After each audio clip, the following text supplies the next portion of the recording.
What does it take to publish a book, to write a manuscript, to go out to agents and market your book? I interviewed 3 professional authors on where they found their inspiration to write their books and how they marketed their books.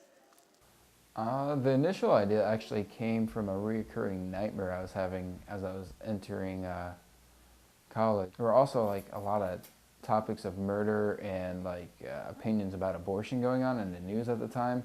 So both of those are heavily incorporated into the story itself. I got the inspiration for that book in college, actually. I had to write a senior thesis in college, and I didn't know what to write about. My professor said, well, you're from that weird circus town. Why don't you write about that? And I said, I don't want to write about my hometown. But he kind of forced me, and in college tell stories all the time about my great-great-uncle who was killed by the elephant, and nobody believed me, and I talked about it all the time. So he said, why don't you write about that? And so I went back to my hometown and did some research at the local archives and realized that there were many stories to be told about my hometown.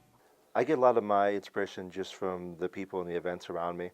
I also get a lot of inspiration just from childhood stories, background. I have a lot of interest in working class families.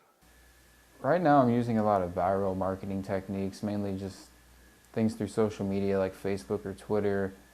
Right now I know they're working on a promotional trailer for the book. I have my own website, so it's just like a lot of internet-based awareness right now. The reason I published with a New York publisher is that they have a vast system of people whose job it is to market the book. But I did have a website, and I did send a postcard of the cover of the book and how it was available to every library in the state of Indiana. Well, there's not too big of a market for poetry, so usually there's just a lot of legwork. It's emailing universities, contacting bookstores, sending them samples of your writing, seeing if you can set up readings.